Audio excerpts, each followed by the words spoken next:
ഇന്ന് ഞാൻ പറയുന്നത് ടേസ്റ്റിയെ പറ്റിയാണ്. നമ്മുടെ ആക്കുളം കുഴിവിള റോഡിലൂടെ പോകുമ്പോൾ ആക്കുളം ടൂറിസ്റ്റ് വില്ലേജ് കഴിഞ്ഞിട്ട് കുറച്ചുകൂടി മുന്നിലേക്ക് പോകുമ്പോൾ രാജീവ് ഗാന്ധി സെന്റർ ഫോർ ടെക്നോളജിക്ക് അടുത്തുള്ള ഷോപ്പ് ആണ്. അത് ഈ ഇടയ്ക്കു ആണ് സ്റ്റാർട്ട് അപ്പ് ചെയ്തത്. അവിടുത്തെ ടീ അടിപൊളിയാണ്. പിന്നെ ഇവർക്ക് ഒരു പ്രത്യേകത ഉണ്ട്. ടീ ഗ്ലാസിനു ഇവരുടെ ഷോപ്പിന്റെ നെയിം ഉണ്ട്. പിന്നെ ദഹിക്കുന്നത് ആണ്. എല്ലാം റേറ്ററും വലുതായിട്ടൊന്നും ഇല്ല. പിന്നെ എടുത്തു പറയേണ്ടത്, അവിടെ നിന്ന് നോക്കുമ്പോൾ കിട്ടുന്ന ഒരു സീനറി, അത് ഒരു അടിപൊളി വൈബ് ആണ്. മിക്ക ആളുകളും അത് വന്നു ഷൂട്ട് ചെയ്തു പോകാറുണ്ട്.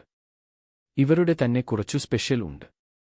Kannur cocktail, Muhammad sharbat, ice cream falooda, fruit sharbat കൂടാതെ ടെൻഡർ കോക്കനട്ട്സ്, പിന്നെ ഏത്ത് ജ്യൂസ് ഇവിടെ കിട്ടും. ഞായറാഴ്ചയിൽ പഴംപൊരി ആൻഡ് ബീഫ് വിത്ത് ബുൾക്കർ ഓഫർ ഇവിടെയുണ്ട്. ഇവരുടെ ഷോപ്പ് 3 മണി മുതൽ രാത്രി 10 മണി വരെയാണ്. ഞായറാഴ്ച 11 മണി മുതൽ ഓപ്പൺ ആണ്. ഇപ്പോൾ സ്റ്റാർട്ടിംഗ് ആയതുകൊണ്ടാണ് ഇനി സമയത്തിൽ മാറ്റങ്ങൾ വരും എന്നാണ് ഇവർ പറയുന്നത്. ഞാൻ അതുവഴി പോയപ്പോൾ കഴിച്ചു, ഒന്നും പറയാനില്ല. എല്ലാം നല്ല ടേസ്റ്റ് ആണ്. അകത്തു ഇരുന്നു കഴിക്കാനുള്ള സൗകര്യവും ഇവിടെയുണ്ട്. അതുവഴി പോകുന്നവർ എല്ലാം ഒന്ന് ടേസ്റ്റ് ചെയ്തു നോക്കുക. എന്നിട്ടു അഭിപ്രായങ്ങൾ കമന്റ് ആയി രേഖപ്പെടുത്തുക.